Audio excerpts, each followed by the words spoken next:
Prof, thank you very much, sir.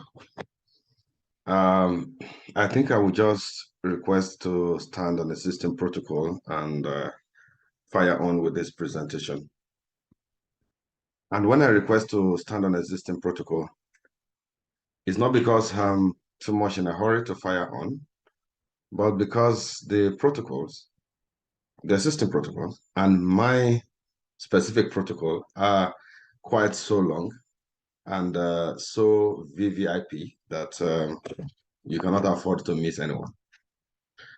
Starting from my very own boss, Associate Professor Greg Owonde, the Program Coordinator for Artificial Intelligence on the platform of Academic Center of Excellence on Technological Enhanced Learning, ASTEL, to my iron mother in the tech business, Associate Professor Julian Andunago, to another iron mother, Professor Joktan, all of National Open University of Nigeria, up and down the line to my very own president, Professor Shodia.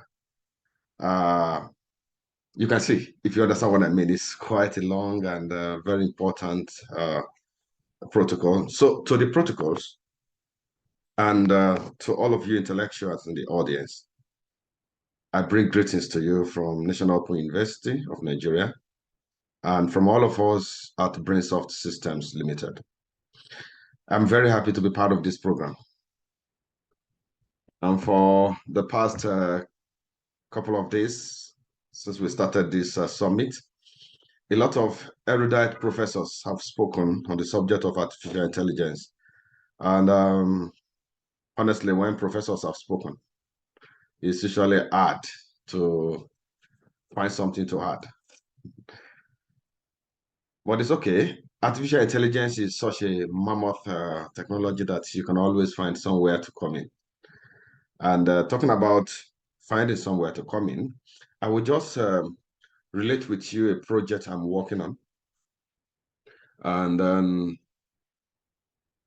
we will review the solution hands-on together. And in the process, we will have been able to touch several aspects of artificial intelligence from industrial point of view. My objective always is to challenge my audience, to plant confidence into my audience, especially students and researchers among us, that we should not just see artificial intelligence as a mammoth technology that is unassailable and that should be abandoned to them in Europe, in America, in China, but rather we should get up and take advantage of it to solve our personal and national problems. My late dad often advised me, he said, when you see a big, long snake that you cannot take on, he said, get up, pursue the snake, and cut a part of it that is sufficient for your dinner. Apologies, I'm not encouraging cruelty to animals, but it's just a proverb to tell you that, make effort, cut part of it, solve your personal problems. And so talking about cutting part of artificial intelligence to solve our problem, I will share with you this solution I talked about earlier. But before I tell you the problem statement, let me share with you the background, the what motivated me into the project. I was just paying attention to this program on Al Jazeera. Then there was this lady, she came up, wearing some audio device. Uh, and then she said she called out some persons from the audience, about 8 or 10 of them. And then she explained to them that I will just greet you in English, and then you respond to me in your language, and then we take it up from there. So the first person, she said, hi, how are you? Can I meet you? And then the person responded in, I think, German language. Then she started speaking, conversing in that language with the person. Later, she left, and then she spoke to the next person. That one spoke back in French. Then she started conversing in French with the person. Then she moved on to another person, Portuguese, this other language, that other language. And everyone was like, wow. Of course, we know there are individuals who are polyglots who can speak several languages, but that was not the case here. The device she was putting on contains some artificial intelligence system. So she just concentrated speaking her English, and then the system was translated the English in real time to the language. The system was able to detect the language return from the other person. And then everything she said in English is translated to that language. And then everything coming from that language is translated back to English to her. And I was like, wow. If there is anyone who need a language translation, language identification project like that, I think it is we in Nigeria.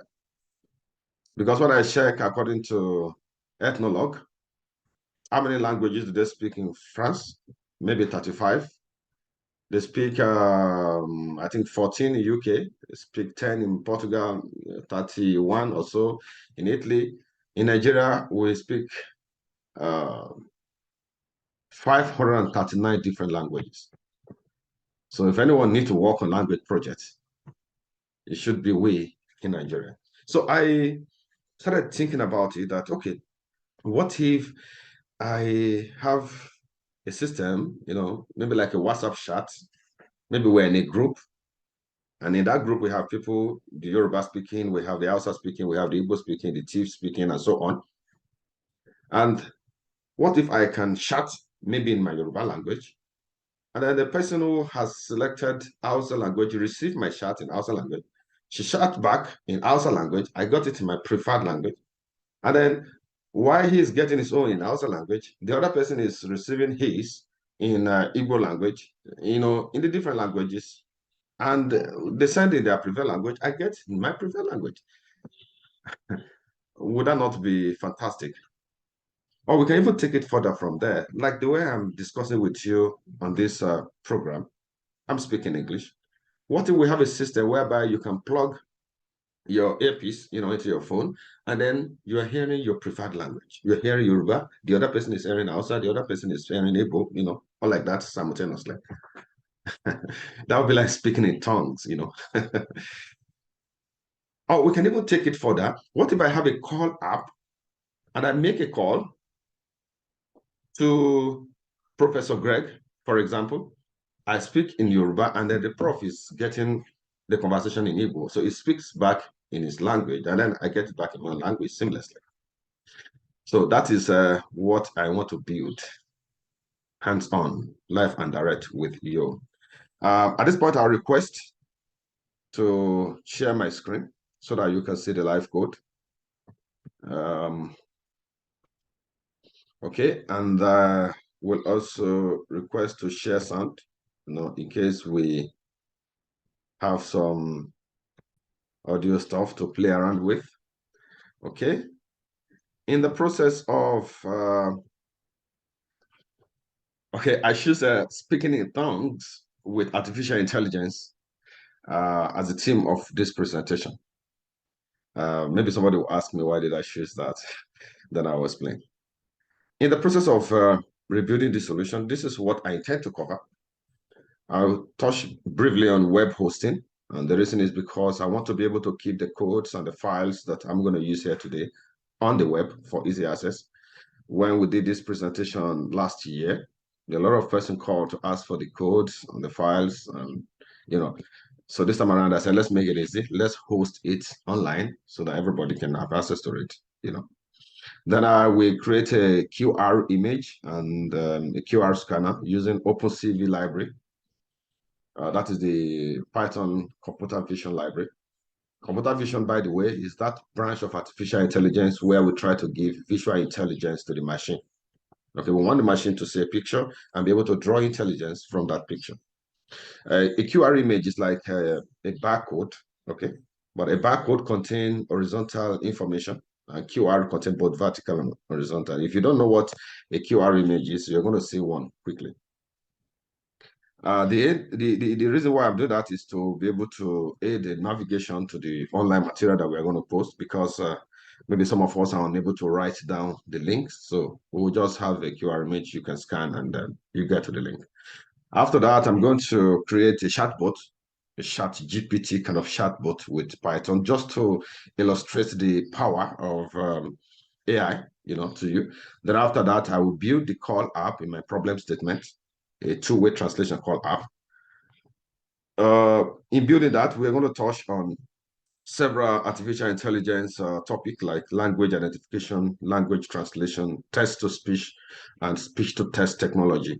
I this week Monday, I built a chat app. It's like a WhatsApp, chat and more. I call it chat and more on Flutter framework using that programming language. I will show you how I implement this language identification, language translation technology in real life. Then I will show you my ODL examination platform for visually disabled individuals. Last year, I started this live coding with you, this audience. Then it was in Nasarawa. So we coded a talk bot, kind of, a robot that can talk and listen. So I received a lot of encouragement, from the persons who were in attendance. So because of that encouragement, I decided to make that code up to a useful application. I will show you that, and something interesting there. I will show you how this can be applied to Nigeria electioneering process. Your Excellency, I think this will be of interest to you. Maybe in the next election in Nigeria, maybe we'll push the Nigerian Computer Society to take more role in the election. Maybe we will just sit in our respective homes and vote. Maybe we'll not have to go to polling units. And if we do that, we'll be having 95% of Nigeria voting rather than maybe less than 20% that we have at the present time. We will see that. And then I will tell you about the challenges I encountered while building this two-way translation call app. And the solution to the challenges is to build and train my own model. So I'm going to show you what building and training model involve. We'll do some data science, some machine learning, and I will take a moment with you on Tableau, one of the modern tools for data scientists. So this I intend to cover. I know some of you are laughing at me right now. That how do you want to cover all of this within 1 hour or so? It's okay. I do not promise to be able to cover everything, because in a live coding exercise like this, anything can go wrong. The internet can blink, the models can malfunction, you can run into bugs. So, but if we're able to cover 20% of this, 80% of this, I'm sure my prof will give me an A grade for that. So let's get to business. And I said we will start with web hosting.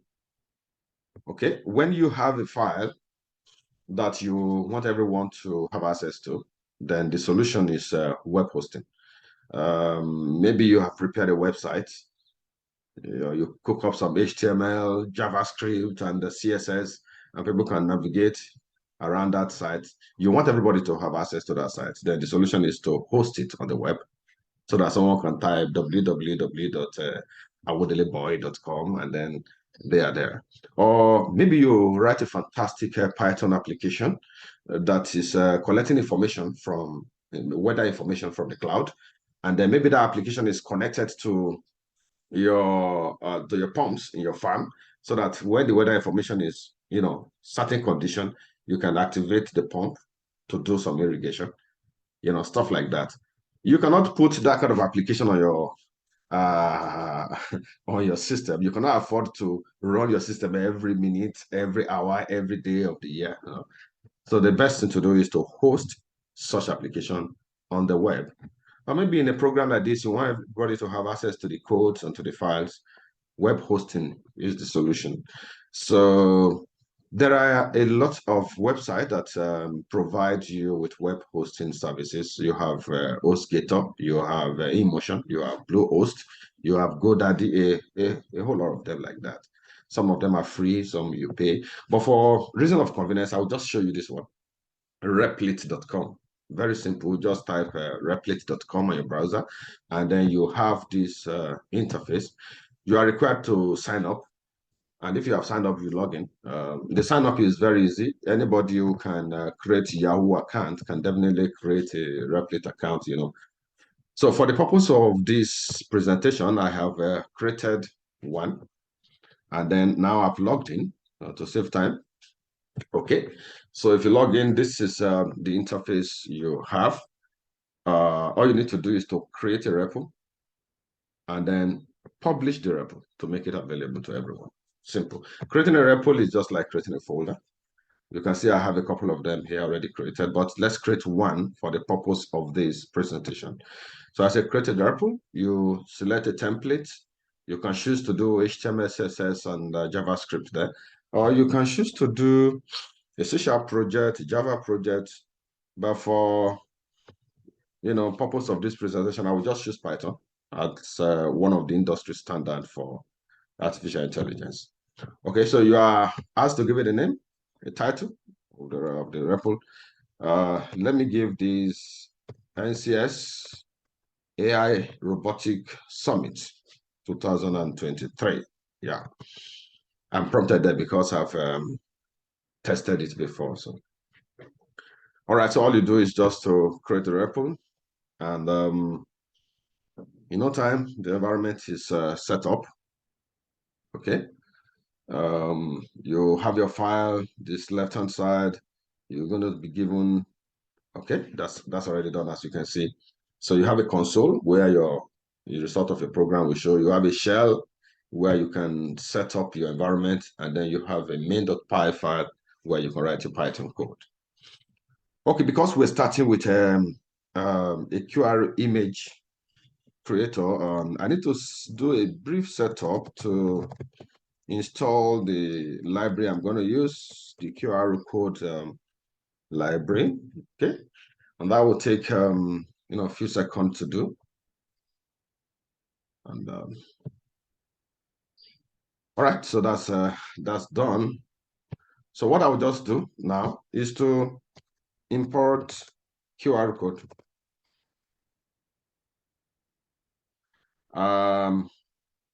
Okay, I can create a file here. I forgot to tell you that. I can create files and I can create folders. I can use the tool here. Okay, let me just create a folder. I'll come back to it. Let me call it files. Okay, so the folder is empty right now. So anything I want to do, I can upload it to that file. If you click this now, you can see you can add a folder, you can add a file, and there are options to allow you to upload file from your system. What I'll just do here is to say image is equal to QR code dot make. Okay, because here we are making a UR image, QR image from that. So you pass the URL of the link you want to create image for. For example, let's try www.ncs.org.ng. No, that's our website in the society. Okay. And then let's save the image.save. And we choose where we want to save it. Let's save it in files, and let's just call this QR, okay, ncsqr.png or whatever file formats you want. Oh, forgive me, there's no need of semicolon here. That would be Java style. All right, so that's all. Gentlemen, we have created a QR image. Let me run the program and I will check the folder. Okay, running for the first time, you have some environment set up, you have some dependencies created, because we are running for the first time, and that shouldn't take time. Okay, I think that is done. So let's open the folder and see what we have done. This is the image we have created. So I just click the image. Fantastic. This is a QR image representing Nigerian Computer Society site.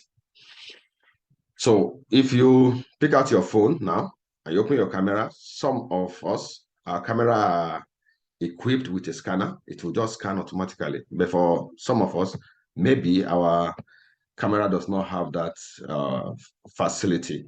So what I will quickly do is to create a scanner, with Python.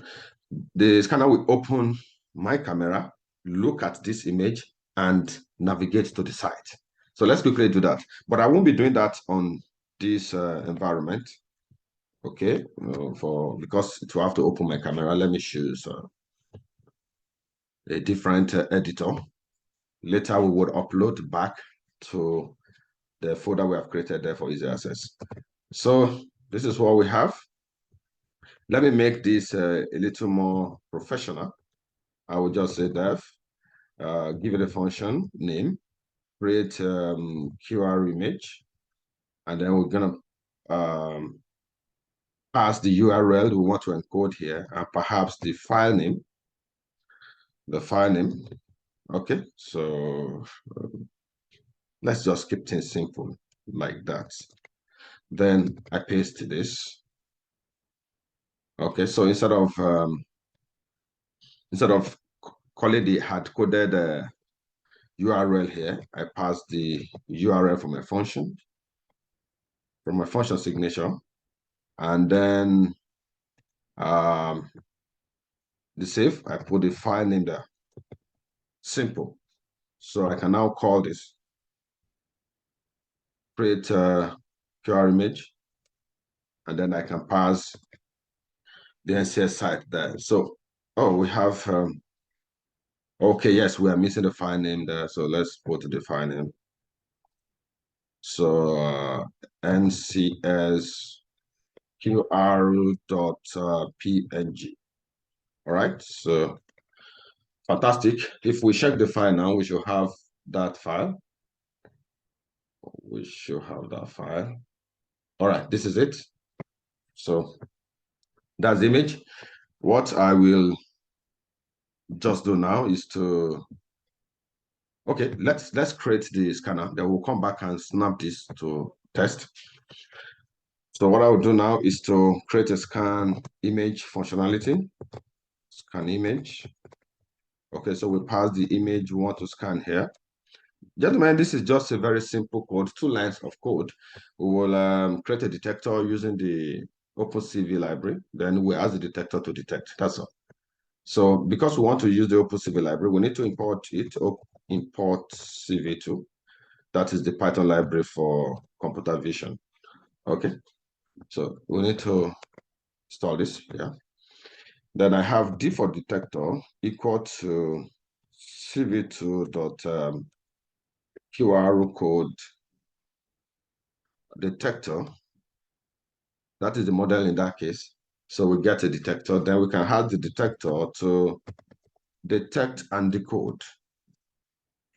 When it does detect and decode, it returns to us some 3 parameters: the URL, the coordinates, and then the pixel, which I don't need in this case. So I just have this. Okay, the underscore are those variables that I know I don't need. Okay, so then I can now return the URL.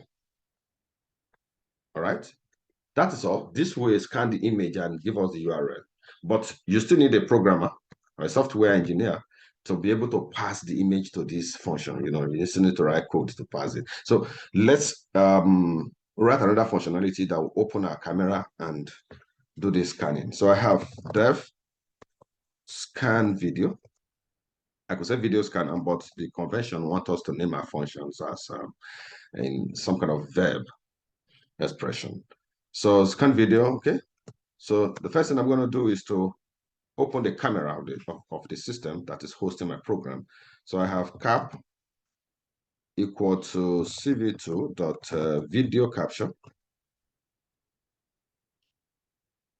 Okay, I pass the serial of my camera there. You know, because I'm using the default camera on my system, I pass 0 there.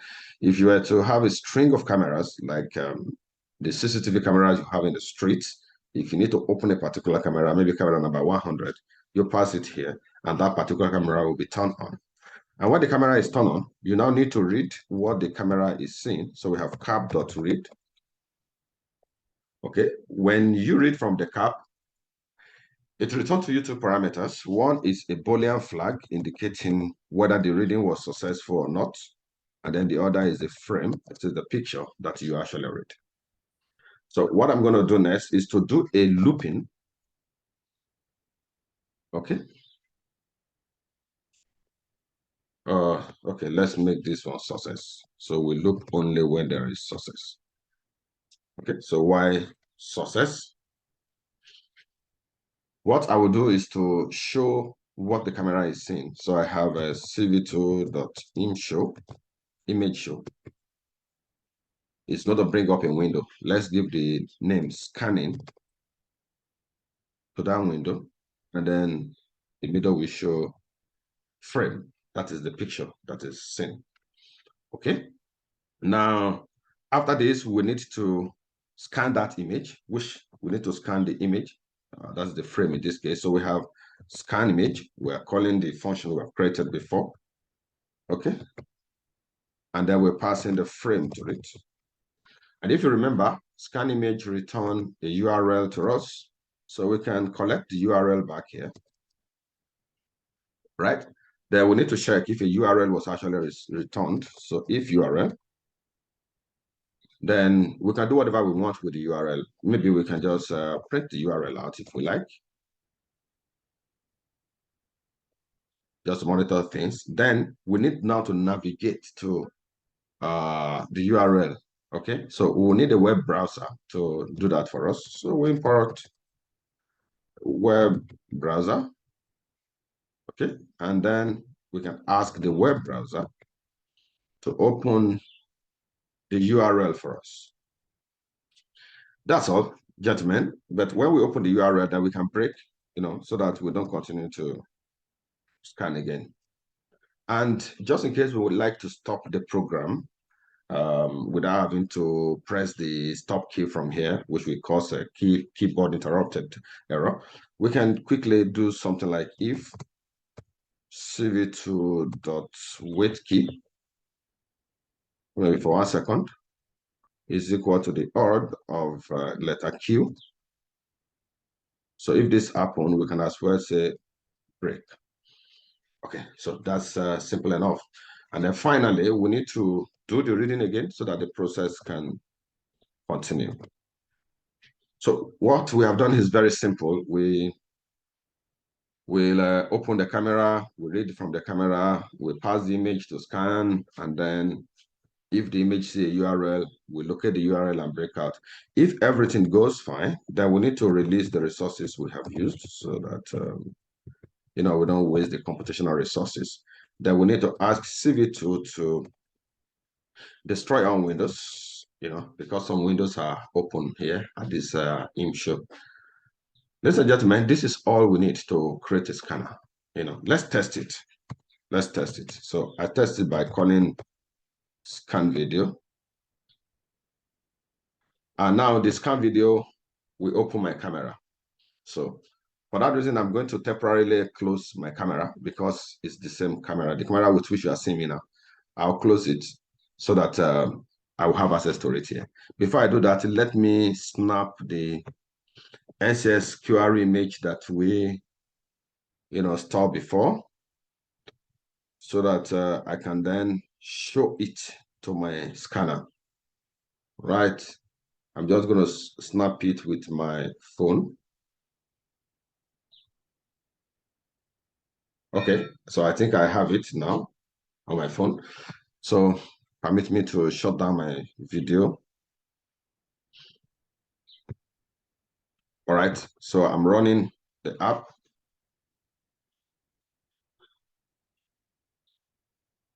Okay, the app opens up the window.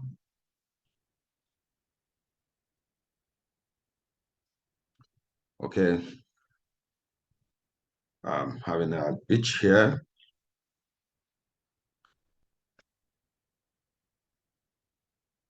Okay, sorry, please. I need to check. There is a bug in the code. Let me go over the code again. Break to.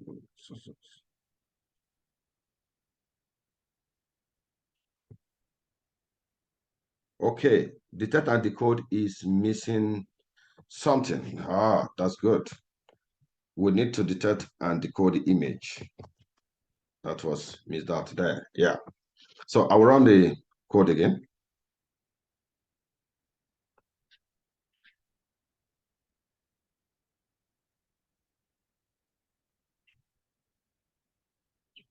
Okay, I'm running the code again.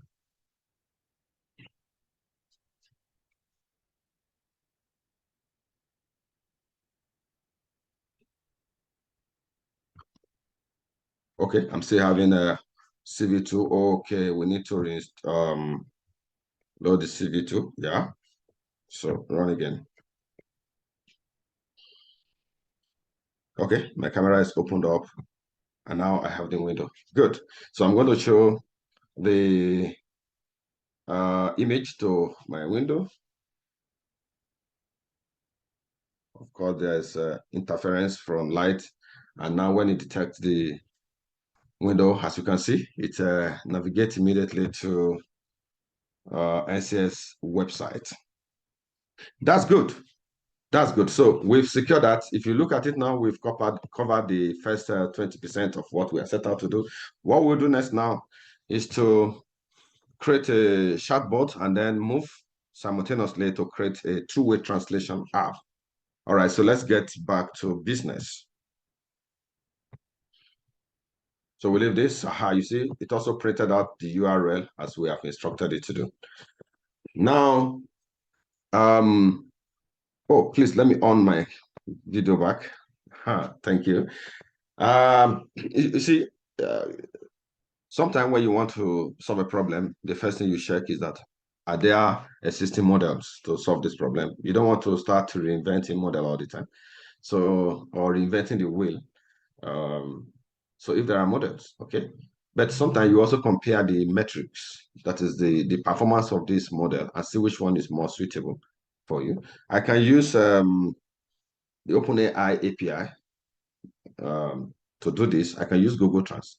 But just to show you first, I will use the OpenAI API. So I have to import OpenAI here. Maybe that takes some time to do the importation.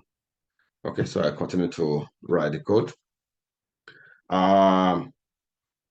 You need to use an API key. If you are using OpenAI, you must have registered with the OpenAI website and then generate a key. Now, the key is supposed to be a secret key for individuals. So I don't want to display my own here. What I have done is I kept the key in a file here, GPT secret key. Okay. So I'm going to retrieve that key from there with the following code, with open GPT underscore secret underscore key dot txt. And I can alias it as F. After all, some of us in the audience have alias names. So then I can have OpenAI dot API key equal to F dot read line. I just need to read a line to copy the code there. So if I run this and it's fine, then it means, okay, I have my API key already. All right. The next thing I will do is to create a messages list, which is going to hold my conversation with the chatbot. And the list is a list of dictionaries or a list of JSON objects, if you like. So it has role, okay? And then the role can be system, assistant, or user. In this case, it has to be system. And then the content of the role, okay? So for this one, I want to give the content, you are a helpful assistant. Okay, so that is the role we want the bot to, to perform. Of course, we are going to change this role later to other things and see how it affects the conversation. So now having that messages, the next thing I will do is to do a loop, while true, that's an infinite loop. Okay, I will get a message from the user.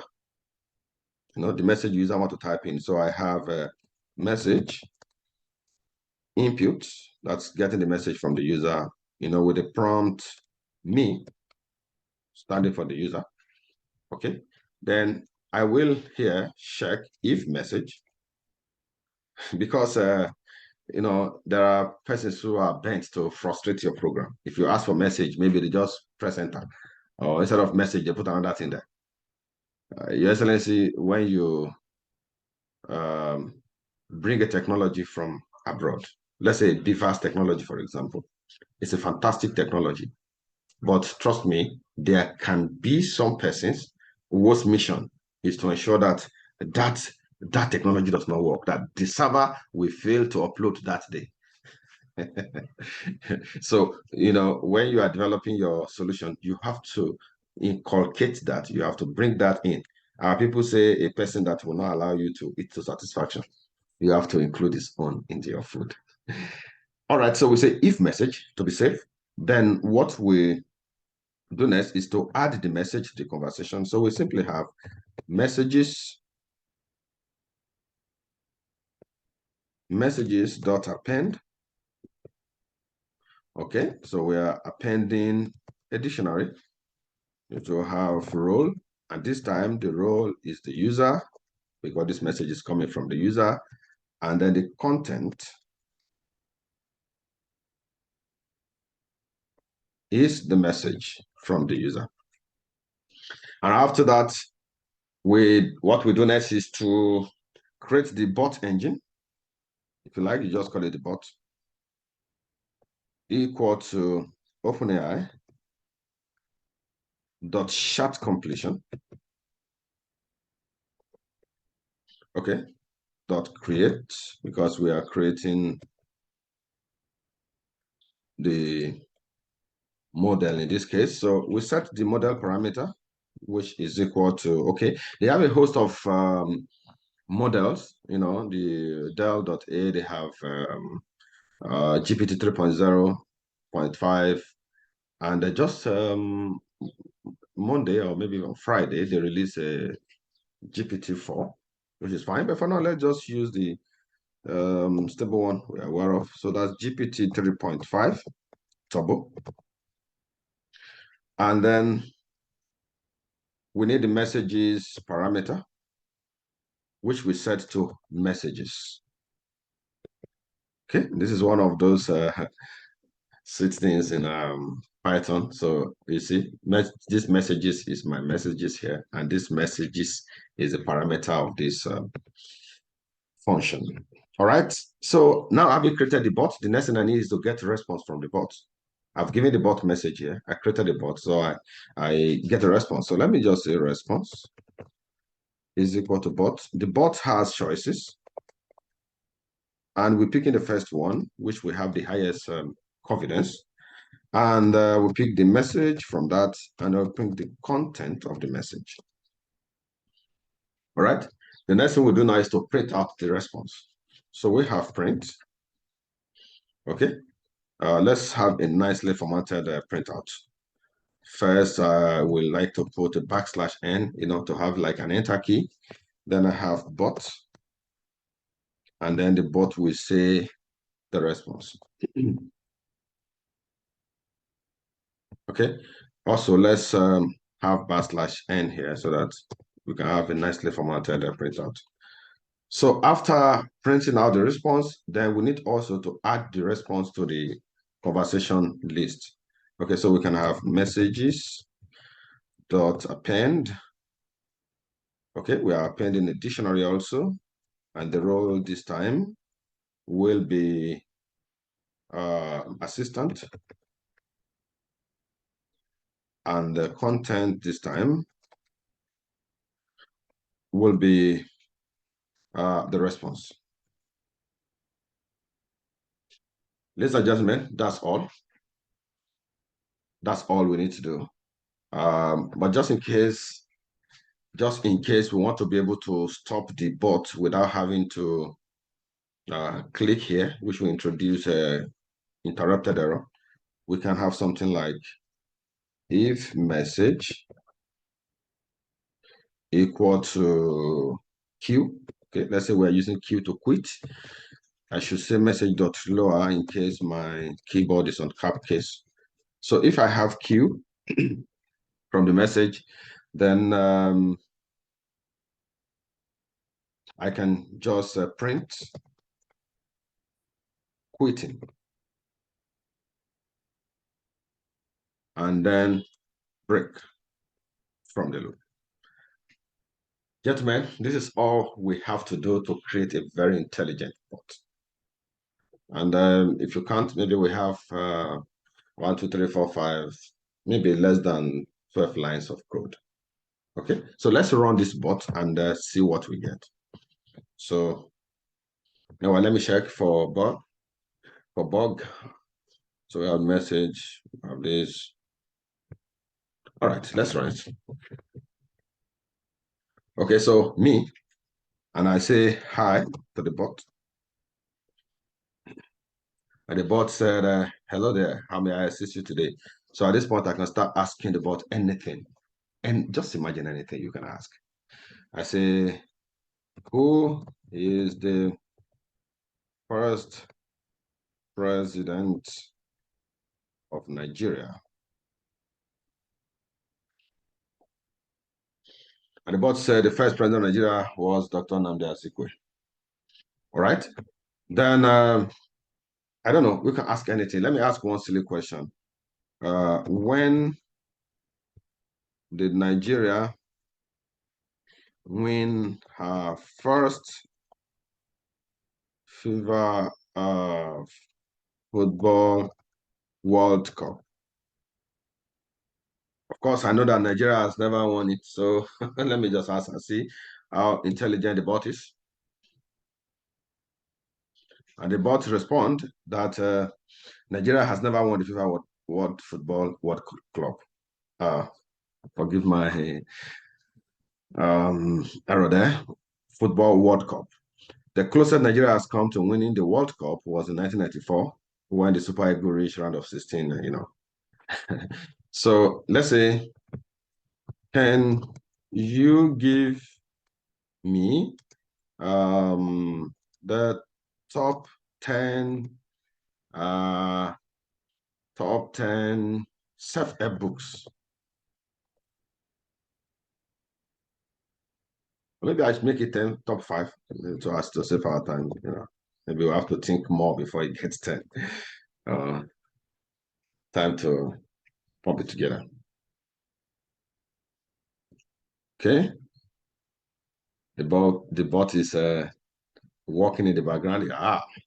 You see, so it lists out the top 5. You know, the 7 habits of highly effective people, the power of now, and so on. Okay, let me say, give me a summary of book number 4. Okay.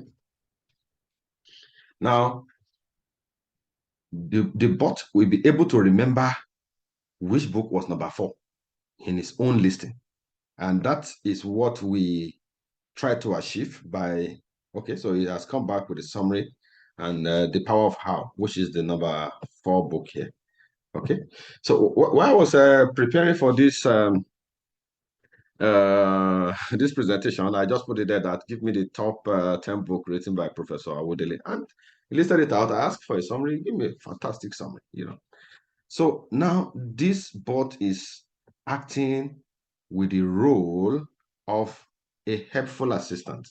You can change the role, okay, and then you get something different. For example, let me just make this code into a, let me make it, you know, into a professional one, you know. Okay, let's quit from here first. So we type Q to quit. Okay, then let me have dev and say chatbot. Okay, then I'm going to pass the role content. That is the role I want the bot to perform. Okay, so I paste this. I need to adjust this here. Okay, so instead of this add coded role, I put the role content here. That's also, let me call this now. I will give it a role as an interviewer. Okay, so I call chatbot. You are an interviewer. I can even tell him to interview me as a graduate, or to interview me as an elementary, school student, or to interview me as a professor. I can put that there, and that will determine the kind of question the interviewer will be asking. So let's do this. Okay, so I say hi.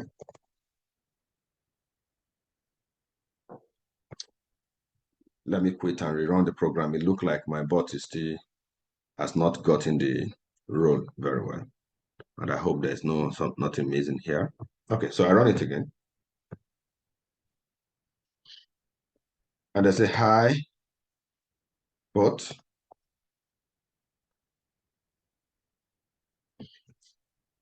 Okay, the bot is still acting as an assistant. Okay, this is what I will do. I'll quit. Let me run this function separately. Okay, so that function is run. Then let me try to, from here, you are an interviewer. Maybe I should do, because the formats they give us in their API documentation, something like this here. So I say hi. Aha, see, it's acting as a role of interviewer. And I say, hello, how are you doing today? Thank you for joining me for this interview. And I say, thank you. All right, you're welcome. So let's start by telling me a bit about yourself. What's your name? What field of industry are you interested in? And so on. Okay, my name is Father Yomi. Bayonle. I am a software engineer. Okay.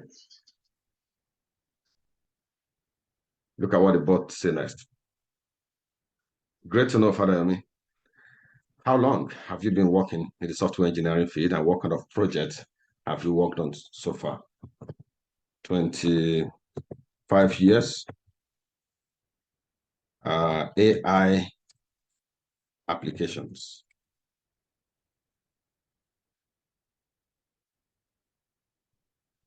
That's impressive. AI is a growing and exciting field. Can you share some of your significant accomplishments or projects that you are particularly proud of in the AI field?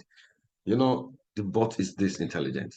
Now, I can even go further and change the role to a medical doctor, and then I will, complain that I want to be treated, I have headache or something, and just the normal way medical expert uh, will attend to you. It's now become like an expert system.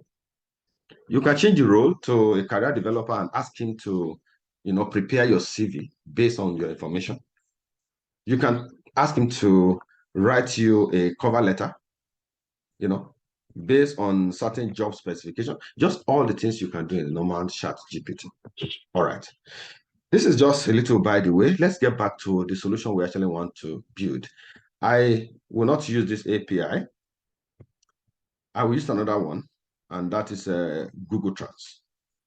So I need to import Google Trans here. Okay. Let me alias it as GT so that I don't have to start typing Google Trans all the time. Google Trans is imported. Okay. I need to create a translator from a Google Trans. So it's equal to gt dot translator. Okay, so a translator is created there. Fine.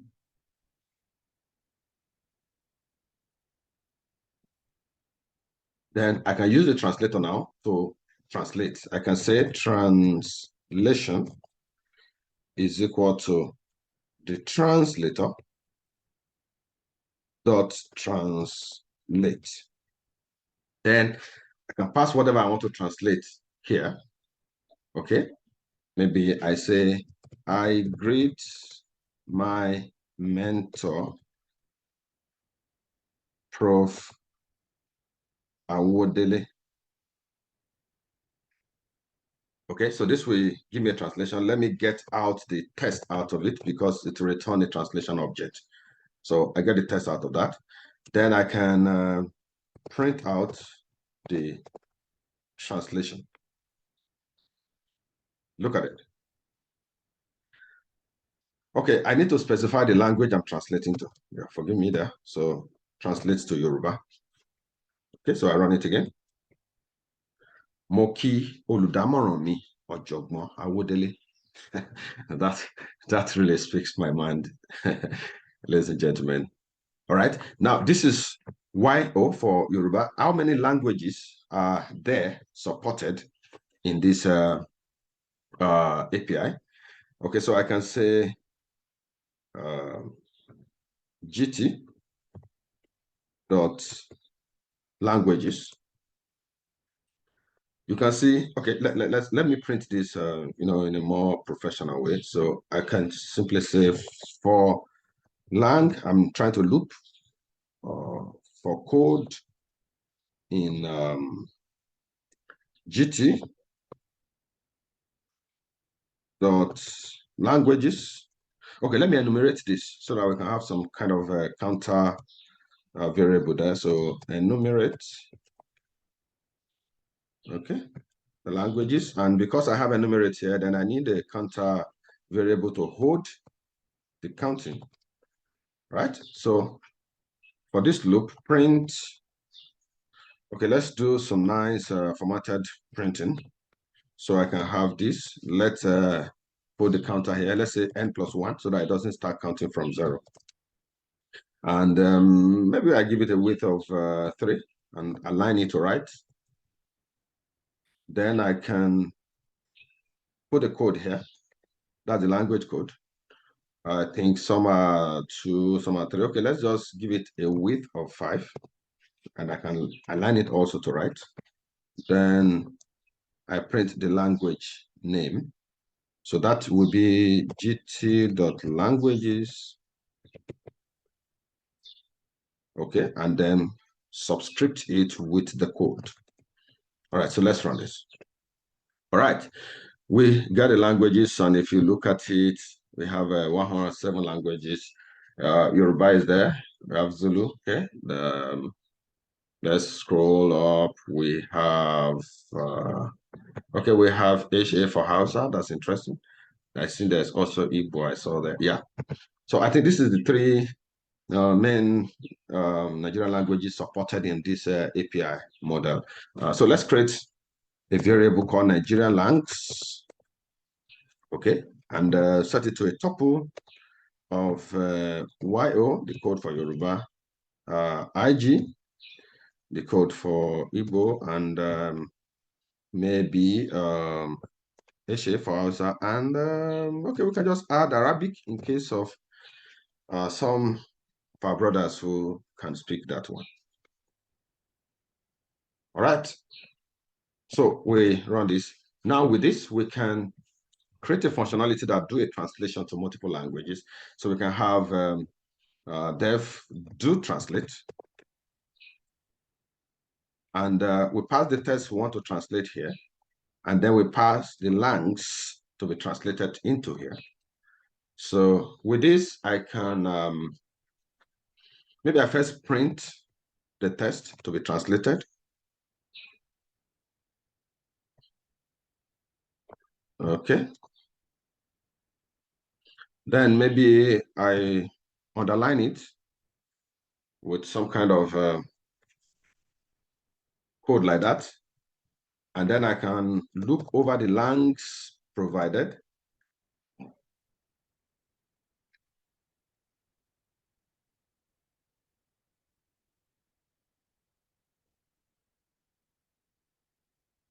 If I lang in langs, then I can get a translation be equal to the translator we did before, dot translate. Okay. And we are translating the text to the language, right? So then the next thing we need to do now is to print out the translation. Okay, we need to get the text out of it to prevent some jaga looking code output, I mean to say. Okay, so print, okay, let's do a nice formatting. Don't mind me, I'm a fan of the F formatting stuff, but there are other style of formatting in Python, okay? So here, let's print the language so we can have the language here, and then we can have the translation here. So for the language, I can put GT dot languages and subscript it with the lang code, okay? And I can give that a width of 8. Maybe I line it to the right. Then I can now print the trans. All right. So we have this function that do translation for us. We can test the function straight away by saying do translate. And then we pass a test there. The test is I greet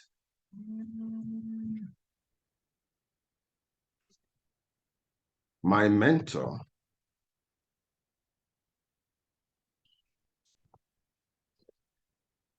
Prof. Awodele. Ladies and gentlemen, the great English scientist Isaac Newton once said, and I quote, that if I have seen farther than others, it is because I stand on the shoulders of giants. For me, my giant is Professor Awodele Oludele. For me, my giant is Professor Mukhtar Halazan of National Open University. My giant is Associate Professor Greg Owonde. Profs, my best regard, your reference, sir. All right, let's get back to work. So I translate this to Nigerian language. Okay, so let's what happen. So as you can see, we have a translation in Yoruba, Moki Oludamoromi. Okay, and in Igbo we have Anemekene Oyendum, Prof. Awodele, and I have outside there Negesia Prof.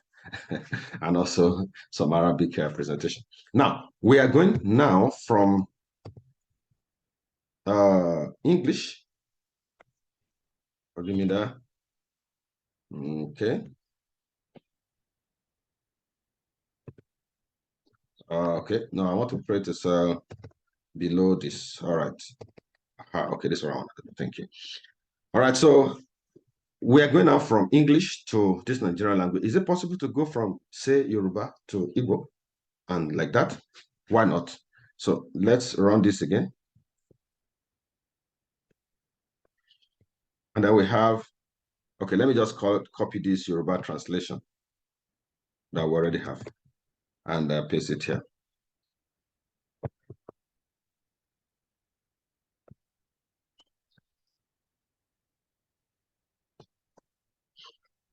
All right, so I run this.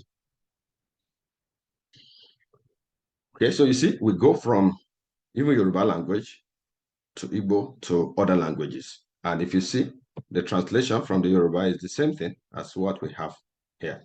Now, the question is this. How does the model know that this is Yoruba language? The model has a functionality, translator dot detect. It's able to detect whatever language you put there. Okay.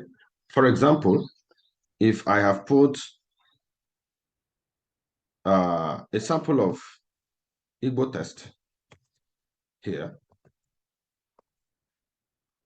detect, and I get the lang code out of it. Okay, so this will return to me a code. Then I can use the code to get the language out of it.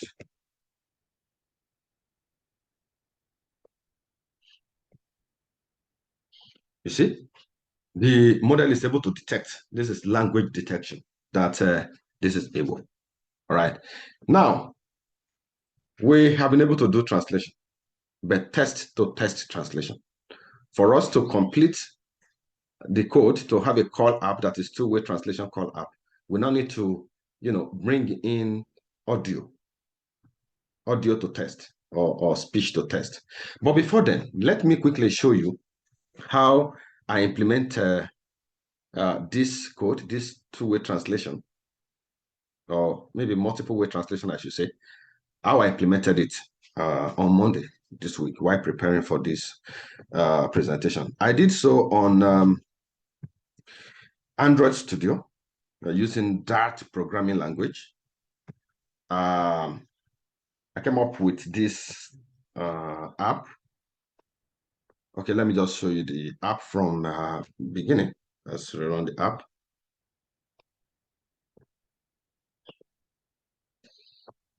Okay, so it's called Chat and More. It's just like WhatsApp. I just created for us to be able to demonstrate this. All right, let me sign in. Father Yomi, and for those of you who want to know my email, that is my email you are seeing there, Father Yomi, Bayonle.FatherYomi. Either you say at gmail.com, at yahoo.com, at brainsoft6.com, at anything.com. All right, so then I can put in my password.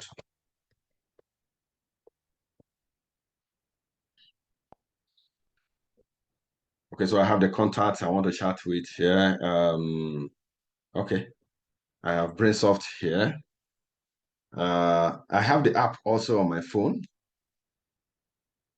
And with the app on my phone, I can chat directly. Okay. Okay, maybe I just save time. I don't know if you are able to see. I'm able to see the app. All right. So I can just chat straight away, but let me show you the chat I have here before. And if you are looking at it now, you see that the chats are in Yoruba language. Okay. Now look at this particular chat. Mo wà ní àpéjọ fún òye àtọwọ́dá ní ìlú Jos. And if you look at my cloud database, which I did with Firebase, okay, this is the message. This message was sent, from my phone with the name Brainsoft. So you can see it's a NoSQL database. Maybe it's different from the traditional database you are used to, because this database is going to become a big data as you have a lot of persons chatting here and there.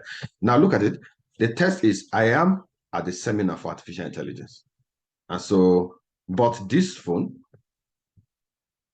receive it as mo wà ní àpéjọ fún òye àtọwọ́dá nílùú Jos. And if a person's preference is in another language, all you need to do is to click this button and select the language you want, whether it's Yoruba, it's Hausa, Igbo. Okay, let's just change it to Igbo. It's not completed. You can see the code is in progress. So I'll just change this one to IG, as if I'm changing it from here. Then I will refresh. Okay. Okay. And if you look at what is happening now, all this text has changed to English. Sorry, to Igbo. All right. So this is how I implemented the translation stuff. No. So what it means is that we can chat, and whatever language you have selected, you have the text rendered in your language. And if you type back in your language, it is rendered to my language. That is fantastic. But again, we still have a problem to solve.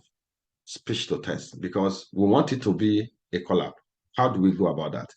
Well, in this summit last year, the first edition, I guess, which we did in Nasara. I was privileged to, present to you a talk boat, which we coded live and direct here that can talk and listen. After the presentation, I received a lot of calls from all over the world, and people commending me. Dr. John from United States, if you are in this audience, my regard. Thank you very much for your kind words, and thank my president, Professor Sodia. Sir, you gave me your word, and you kept your word. So today, when I woke up, I prayed to God that God, let Prof promise me again today, because your promise, Prof, is an algorithm for guaranteed reality. Thank you, sir. So because of those encouragement I received, I decided to complete that snippet that I gave you that time into a functional application. Let me just show you what the application is about. It's an ODL platform. Okay, please, I need to temporarily shut down this my camera. I need to temporarily shut down my camera so that, because this program requires to use camera. Okay. All right, so I will just run the program. The program was developed with HTML, CSS, JavaScript. Okay, so this is the interface. This interface. You just tap any key to start. Please pay attention. I will be, talking to the platform as if I'm a visually impaired person. Welcome to Open University Examination 2021 to 2022 session. Please note that you are being monitored with artificial intelligence. To listen to the guidelines for using this platform, say the word guidelines. There are 6 questions in all, and you are required to answer any 3. All questions carry equal marks. Before proceeding, please press any key and say your candidate number. M800. I am yet to capture your candidate number as your response was either invalid or was not found in the database. Please press any key and say your candidate number. M375. Candidate number was taken as M375. Is this correct? Yes. Thank you. Candidate number confirmed. Now, listen to the questions. Question 1.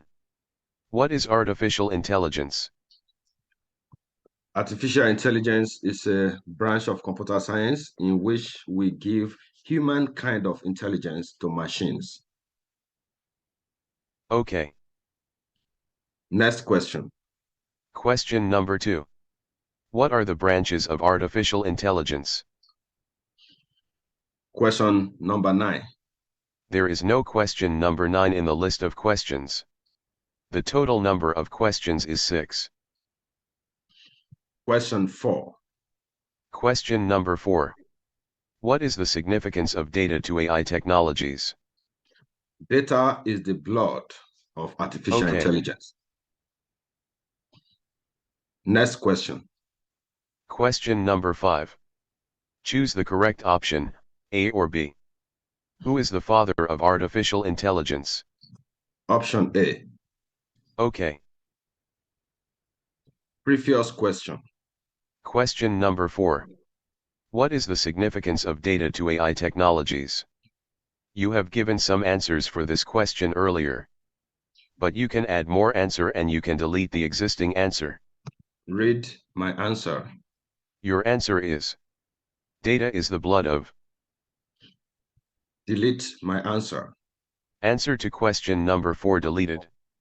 You can provide new answer by pressing key and speak. Data is the blood or the fuel that drive artificial intelligence. Okay. Submit my answers. Are you sure you want to submit your answers? Yes. Answers cannot be edited after submission. Your answers will be submitted 5 seconds after the beep.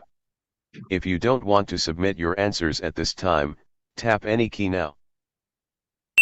1, 2, 3, 4, 5. Your answers have been successfully submitted. Good luck. And if you check the developers tool of the browser, you'll be able to see that there was a submission to the back end.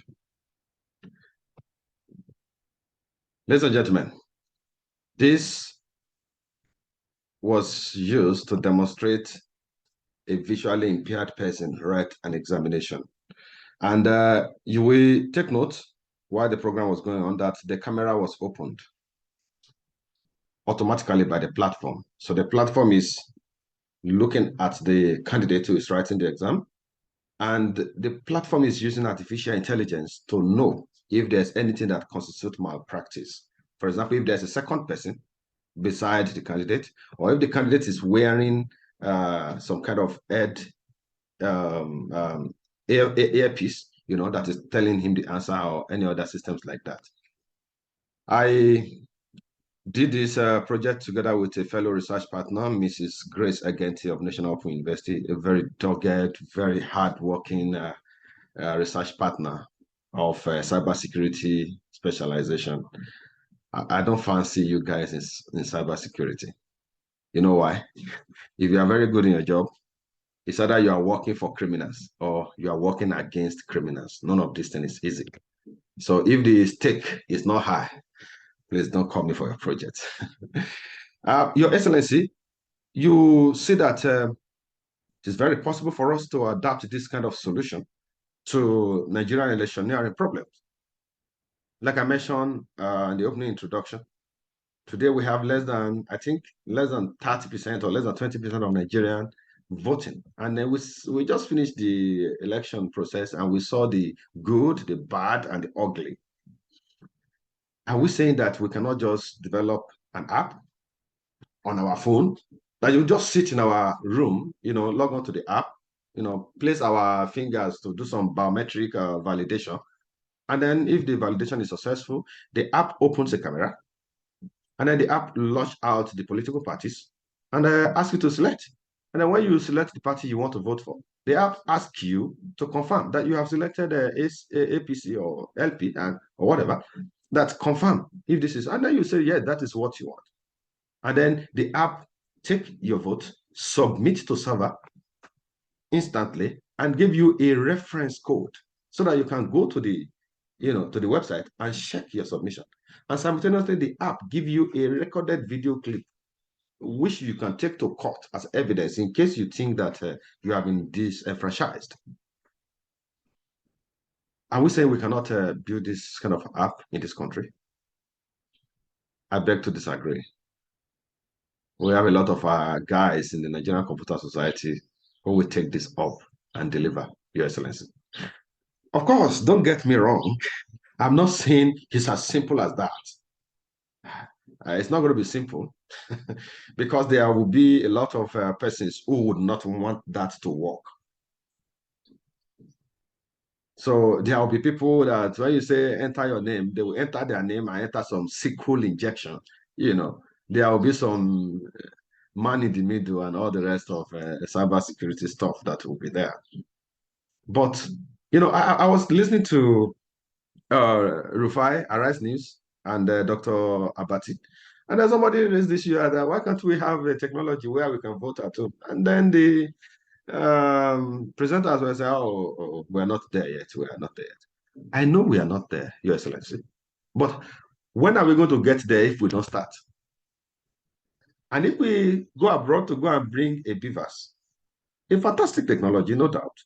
But the beavers will meet a problem here that they never envisaged there. Maybe they don't have village people who fly during the day. And then maybe we bring the technology and we situate the server in Benin. Well, that's just on a lighter mode, Your Excellency. But the point is that we are the best persons to solve our problem. Now, With this technology, we can, instead of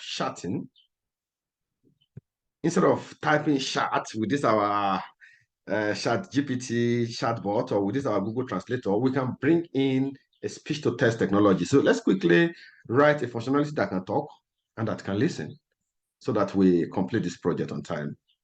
So we need to import the Python text to speech to text API. So I have import py TTS3, beg your pardon, py TTS3. And then we need to import the speech recognition. Let's call this alias it as SR, you know. Okay, so, okay. Maybe we can put this as, okay, it's fine. Let's just leave it like that. Oh, sorry, I miss AS here. All right. So I'm going to create a functionality that can talk. It's be a simple one, def speak, always speak, and it's going to say what to say. We can pass what to say to it, which is a string. Well, Python does not insist that you have to do that, but for us that are coming from Java background, we are used to typing our this thing, variables. All right. So we create the engine, and the engine is created from pytts3.init. So we just initialize the engine, and then we use the engine to say, what the engine can do a lot of things, to say what to say. And when that is done, we ask the engine to run and wait so that it can run again. Like the English word, that he who fights and run away, only run to fight again. So run and wait so that you can run again. All right, that is all, ladies and gentlemen. So with these 3 lines of code, we can pass any test that speak functionality and it will speak it out. Okay, but we need another functionality that can listen and capture the audio and take it to text. So we have def. Let's call this listen and translate. In the principle of software engineering, there's in the solid principle, there is a principle of single responsibility. So usually you want your function to have a single responsibility. So either listen, let that one listen. Then let's have another one that translates. But because of time and this occasion, I just want to combine that so that I can move on quickly. Listen, translate. Okay. So we need to make it into a loop so that I can keep listening because we'll keep talking. So we have while true. The T for Python is capital letter, unlike what you are used to from C# and Java, where your T should start with a small letter. All right, why true? First, we need to print out something to make sure that the bot is ready to listen. So let's have something like listening. So with this, we will know that the bot is listening. And then the next thing we will do is to create a recognizer. So let me call this recognizer, which is SR dot, this is the model we are using. Okay. Okay, maybe not the model, not the model. It's just a functionality. We'll see it. So then let's open up the microphone in our system. So with SR dot microphone, let's alias it as mic. Okay, we will first adjust the mic for ambient noise in case there's some interference in the background. So we have the recognizer dot adjust for ambient noise. So we're adjusting the mic, and for a duration, 0.5. So that will be fine. Okay, then the next thing we need to do is to get the audio from the mic.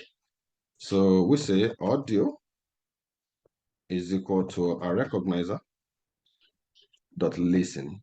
Let it listen, okay? And listen to the mic that we have opened. So we get an audio from that. Now the time has come to change that audio to text. So we have odd to text is equal to recognizer dot recognize. Use Google. Of course, you can use a few other things that include some offline recognizer. So what are we recognizing? The audio. So gentlemen, this will come back to us as a string, right? And now, depending on what we want to do, we can decide to print out. Let's print out the string to be sure that we capture what was said. So print the odd to test, right? Then we can translate the odd to test straight away to our preferred language. Let's say we're translating it to Yoruba.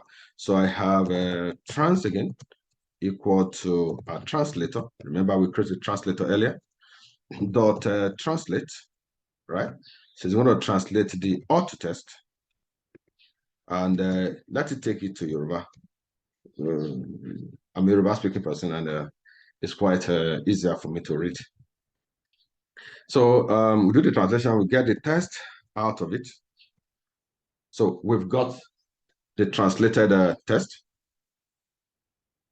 And the next thing we need to do now is to read back that test. Okay, so we have the functionality speak. Okay, let me be sure. Okay, speak. And we are speaking the translated test. Correct. Now, the process of using the model to recognize and turn it to test goes over the Google API.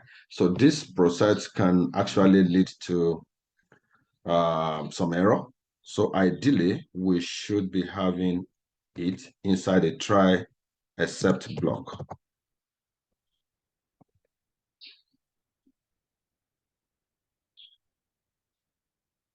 Okay, we can accept for SRO kind of errors. But let me just leave it generically. But normally in your code, you don't want to leave the generic error like that. You want to specify the specific error you are trying to cache. So I just do this and I hope everything is fine. Okay, so this is my functionality that is listening and this one is speaking. And the listening is also doing translation. It's getting a text out of my speech and then it's translating the text and saying it out. So let's test this, ladies and gentlemen. So I just have listen, translate. That's all. So I will run it. Please pay attention so that you can hear the translation. So you just imagine now, this is a phone call. I make the call, say my word, and then my word get out to the other person, and the person hears a different thing. So please listen.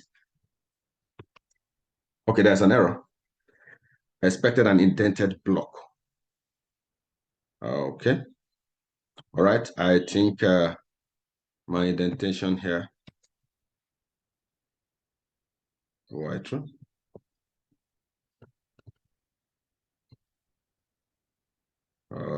Doesn't look there's a problem. Line 14.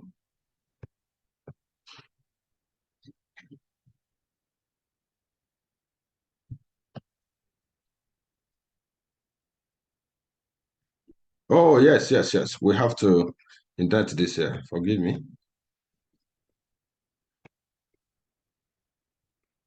Aha. Okay. I don't really need to catch all of this one, but let's just have it like this. Yeah. So I run it again. You are welcome to this summit on artificial intelligence. Oit busai iPad tu lori oi adda. Okay, let me do some adjustment to the code. Let me do some adjustment. Oh, you see what I'm saying? Because we did not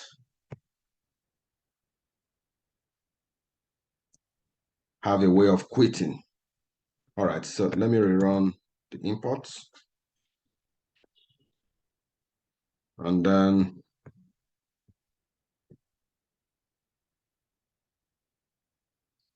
okay, so we are here. Let me add something here. If I say bye-bye, then we can quit. But if bye is in odd to test, then we can break.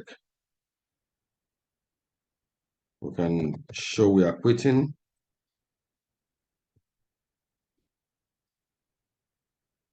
And after that, we can break out of the loop.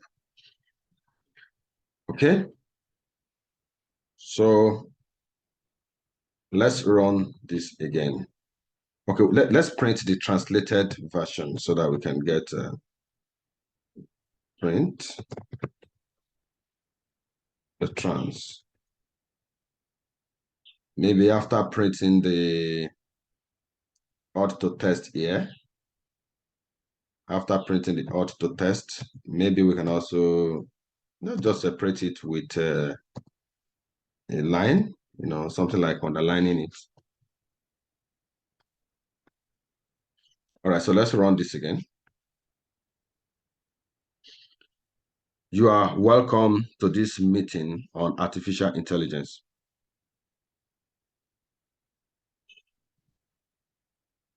Okay, I can see we are still having error. Bye.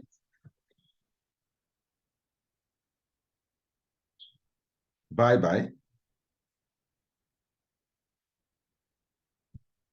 Okay, so we quit. Okay, the error can come from anywhere really. It can come from the internet. It can come from the model itself malfunctioning. But I think everything is okay here. So the problem is coming from the translation. So we have this, but the translation is giving us problems. So let's look at the translation. Translate the auto test and then get test out of it. Okay, maybe our translator was not open. Okay, please let me recreate the translator here. Translator is equal to gt.translator. All right, so we'll run it again. You are welcome to this meeting on artificial intelligence. Okabo sai iPad tu lori oi adda. Bye-bye.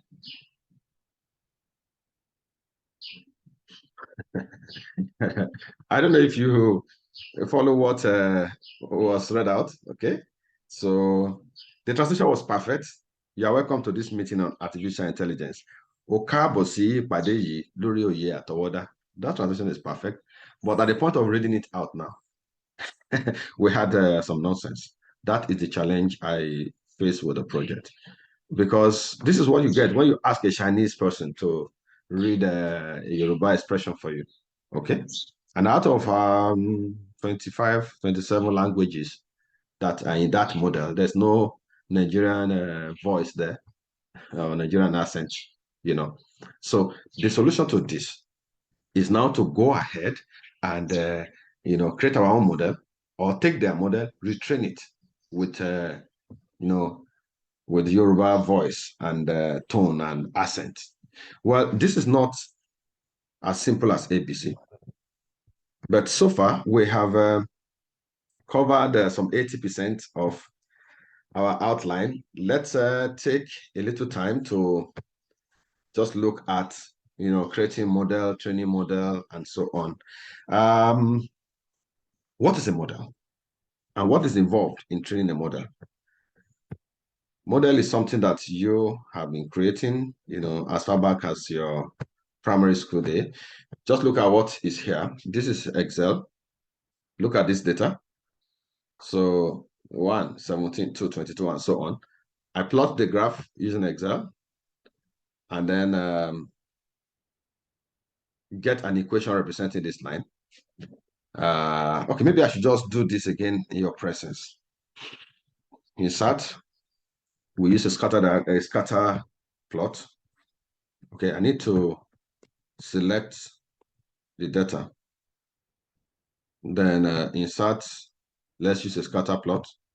And immediately we have this nice plot. And straight away, you can see that we are having a kind of linear regression problem from here. Now we can right-click on the plot and add a trend line. So we choose a linear type. So we draw the line, and then we can ask the trend line to display equation on chart, or to display arrow squared value on charts, that we can have the confidence level of the model. Now this 5 is equal to y is equal to 5s plus 12 is a model. How does Excel come up with this? Excel study this data, look at the relationship between them, and then fit this line. And this is the equation describing this line. So in AI, what we do is to just implement this equation. We have a function y returning 5s plus 12, and that is a model. The only difference here is that the real life situation is not as simple as x and y. Imagine if you're having a simple decision making, such as choosing a marriage mate, for example. Should I marry this or I should not? Should I marry this person or I should not? That's a simple binary classification. But if you take just one input data, maybe you say love. Do I love her or does he love me? Okay. And then you use that to create your model. You'll find out that love alone is not enough. It's going to result in a model that could be very problematic. There has to be other, data, maybe compatibility, behavioral compatibility, social compatibility, economic compatibility. It's so a whole lot of. So the real life problem is multivariate in nature, and that is why now when you are creating a model, you need a whole lot of data, and you need to pre-process the data. Talking about pre-processing data, I will quickly just show you the Tableau tool, okay? Because at this generation, I doubt you will not still want to be using Excel for your data science projects, maybe except in some cases. Excel is a fantastic tool, take nothing away from it, but there are limitations, So there is the Tableau tool. You are looking at the interface. You are going to have your data source. From here, you connect a data source, whether you are using Excel or you are using a JSON file, Access file, or PDF file, or whether you are connecting some database, maybe Oracle database, Google BigQuery, MySQL, or Spark SQL, a whole lot of different type of database. And one of the strengths of this is that you can actually bring in several data formats together. You can pick data from Excel, you can then come back and pick from other database engines. Okay, for now, let's just quickly copy. You can as well copy and paste. Yeah. Let's just copy my election result here. I make sure I use artificial intelligence, data science, deep learning as my political party, so that you will not confuse my result here with the one uploaded by Beavers. So I just click copy, and I'm there in Tableau. I can just click data and click paste, or simply Ctrl V. And if everything is fine, Tableau will execute the query and paste that data here. Okay, it has done it. It has done it. So if you look at the data source now, data source is here, and the data is here itself. If you look at it, now one thing Tableau will do is to give data type to your data. So data is giving this geological data type to this, so it knows that this is a location state and city, and then giving a string data type and numerical data type here. And then, okay, so it has also provided a table here. Now let's work with our own table. Here you create sheet, new worksheet. You can also create a dashboard or a story where you will use data to tell your story. So this sheet 10, you can as well rename it like you do in Excel. So you have the canvas area. This is where you do your visualization. And this is the sidebar. Okay. Now, the good thing about Tableau is that it helps you to do what you want to do. It's intelligent in itself, a little bit more than Excel, or at least faster than Excel. So I can just drop this city state here, and you see what happened. Immediately, it has located, it has plotted the locations on Nigeria map. It immediately know that this is Nigeria, even though I didn't mention Nigeria, but it put these things there.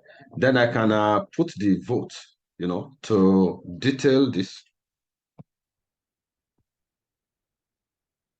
The number of votes to detail it. Okay. I can use the same number of votes to label it. So now you can see the figures. And Kano is having 10,135, FCT 20,673, and so on. And talking about the label, I can show the filter, and I can edit the filter or the filter size. Okay, let me just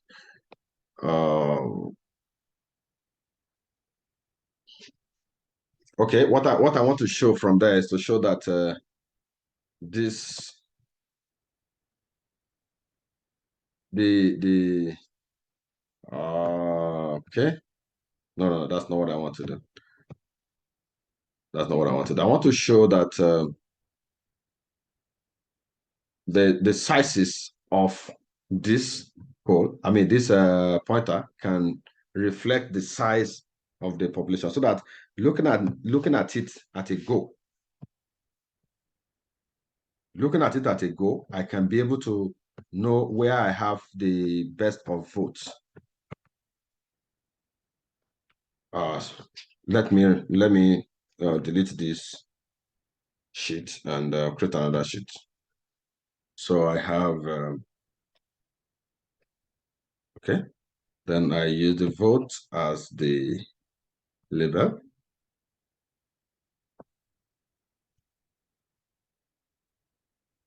Okay. Okay. Okay. Then see what else I can do. I can change the background layer. Maybe instead of light, I can maybe use streets.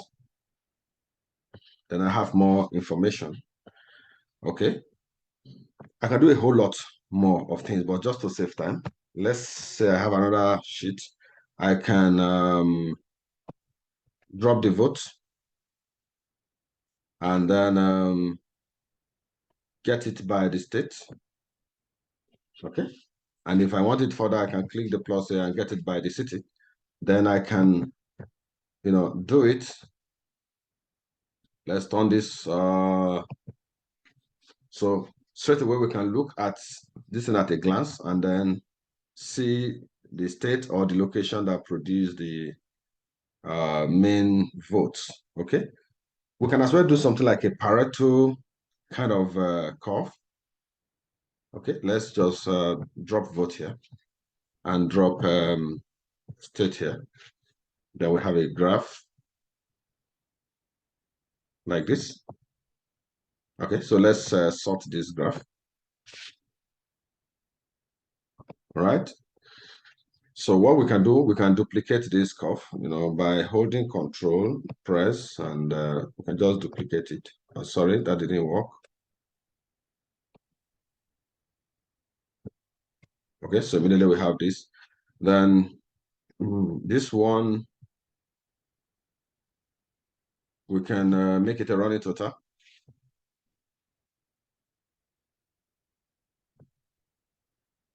And then we can change the line, the curve to line. Okay. We can also get a second, we can edit the table calculation, running total, add a secondary calculation, and make a percentage of total, you know. So now we have this, so we can merge these two together using a dual axis. Okay, W changes this to a point as I think is appropriate, but we can change it back to bars. So we have something like this. We can make the view to be entire view. Okay. Aha. So we have a Pareto curve here. And if you try to do some analytics, let's say we draw a constant line. Let's say we drop a constant line. And let's say 0.8.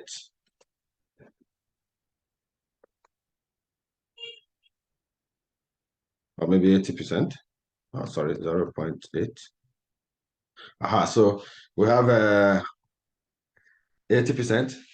So, and there is a 20% of the states that contribute 80% to the vote. So the politicians will look carefully at these three.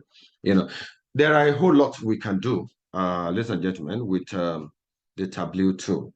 And after doing all of this, we would have seen the type of data we are having. We have explored the data. We know the essence of all the pre-processing that we are doing here is to be able to get which algorithm to select to train to become our model.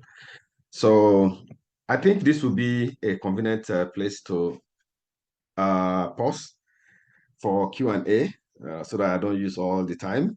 I thought I could be able to build a live language detection model, you know, but I think this is a good place to stop. Once again, I say my best regards to the protocols and to the giants on which soda I'm standing to do this presentation. Thank you very much.